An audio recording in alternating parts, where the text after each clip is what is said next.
Okay, so you've written your paper, you think you're finished, but it's only 2.5 pages long and the assignment requires 3 to 5 pages. What do you do? Let's find out. Okay, first thing you need to know is don't do what you think you're supposed to do, which is, let me go back in and to these paragraphs and let me just repeat myself a few times. I'll say the same thing I said a sentence earlier. I'll just say it differently for a couple more sentences, and that way it'll get longer. Or let me change the margins of my paper. I know it's only supposed to be 1 inch on each side, but let's go like 1.25 inches. Look, I've done it myself. We've all done it. We've all been students. But I'm here to tell you that is not only is it not the right way to do it, it's not even the easiest way to do it. And on top of all that, your teachers, they've been there before. They know already what you're trying to do, so it's better off if you don't. Myself as a writing professor, I never impose page minimums on my students. I always actually promise them instead word count maximums, and they think, wow, that's great, I can write as short as I want and it'll be so much faster and easier. The truth is it's more challenging because I force them to make a case in a fewer amount of words, and I think that's probably the better way to go about teaching people how to write, because you're asking them to be quick and to the point and not do what I just told you not to do, which is the very thing that these page count minimums kind of compel us to do, which is put a bunch of fluff in our papers. Don't do that. If you haven't watched my videos on the specifically the blueprint, and then the video on how to on the body of your paper and how to translate the blueprint into a paper, go watch those first, because what I'm about to tell you maybe won't make as much sense. It should still make sense, but maybe not as much sense. So if you haven't done that, take a quick 10-minute tour into my channel and check those out. When you write a paper, you have a goal to accomplish, right? You have an assignment, you have a topic, you've written a thesis statement, you're going to try to prove something. And once you're done proving that thing, once you feel you've fully proven it, you ought to be able to just stop. Now, I understand that, in writing classes, teachers, professors, they want a little more structure than that. They would like a concluding paragraph that sums everything up, and that's all well and good, and I understand that.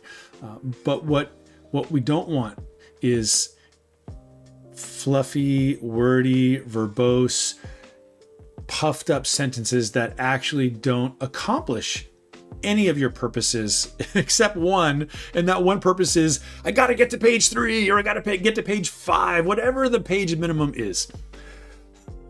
So what do? It's really simple. If you've executed your blueprint and you filled out all of those paragraphs using those blueprint points as topic sentences for the paragraph or two that you're going to write on that blueprint point, and then you move on to the next one, everything we've talked about before. If you've done that and you're still only on page 2.5 and you got to get to page 3, what do you think I'm going to tell you to do? And you already know, me by now. Go get yourself another blueprint point. Don't fluff up blueprint point number 2 when you know blueprint point number 2 has done its job. You have proven it. That's just fluff and clutter and unnecessary. And that's not what good writers do. What a good writer will do, and what an A student will do, someone who's going to turn this paper in and nail it, is look at it and go, well, let me go find one more angle that I can argue, one more support leg for this stool that I'm building. What other metaphor can I use? One more body of evidence to prove my case. I keep using Hamlet, so I guess I'm married to Hamlet. I'm stuck. I got to talk about Hamlet. We got those 3 blueprint points from the video on the body of a paper, right? Well, then go get a 4th one. If you want to talk about Hamlet's interactions with other people, they want to talk about how introspective he is, you want to talk about the fact that he seems to be making rational decisions. Okay, that's great. But what's a 4th one you could use?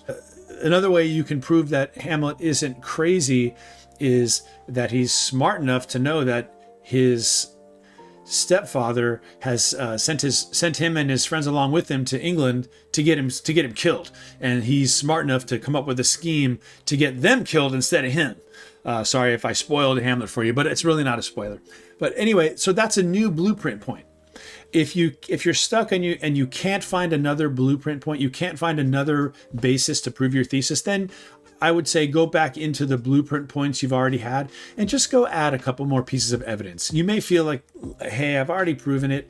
Okay, that's true. You probably have, but that's the lesser of two evils. Going and finding an extra piece of evidence to add more proof to your blueprint point to get you from page 2.5 to page 3 is not going to mess up the structure of your paper, and it's not going to inhibit the concision and the concise, clear writing style that you've accomplished. So that's the way to do it. It's really straightforward. Need to get an extra half page into your paper? Number one, if you can, go find yourself another blueprint point. If you can't do that, if you feel you've exhausted all your blueprint points, you're out of ideas there, and doing any more research isn't yielding you anything, then just go back to the other blueprints that you've already written the paragraphs about and go find another piece of evidence. Just one more piece of evidence probably is enough. Find one piece of evidence for each blueprint point, and that's probably going to be 3/4 of a page right there. But just don't go back and start getting repetitious and circling around and around and repeating yourself and using breaking out your syllabus breaking out your thesaurus to find these 6-syllable words and putting things in passive. Don't do that. Don't be that student. Please don't do that. Your teachers don't want it. I would say honestly, and you really do have to check this with your teacher, but if you can't do number one and you even can't do number two, when all is said and done, you have to choose between puffing up your prose with a bunch of clutter and just going ahead and turning in a 2.5 page paper instead of a 3-page paper. If you believe that 2.5 page paper actually does the job, you're better off doing that. Although I would recommend having a conversation with your teacher first, though, before you do that, because their initial reaction is going to be, oh, well, so-and-so just got lazy and didn't finish, didn't want to do the work. And that's, to be fair to your teachers, that's probably true 99% of the time with the papers that come in a half page short, but it won't be with yours. Yours will be concise. And you can tell your teacher, hey, I know it's not quite 3 pages, it's 2.5 pages, but I promise they're 2.5 concise pages, and I prove my thesis and I execute my purpose. Even if you use those exact words, your teacher's going to go, oh, I like the way that sounds. I'll check it out. So anyway, try it out, see what you think. Just at all costs, don't put a bunch of fluff in your paper. That nobody wants to read it, and it doesn't really further your goals of becoming a strong writer. So, all right, I hope this is helpful to you, and happy writing, and don't be afraid of the blinking cursor.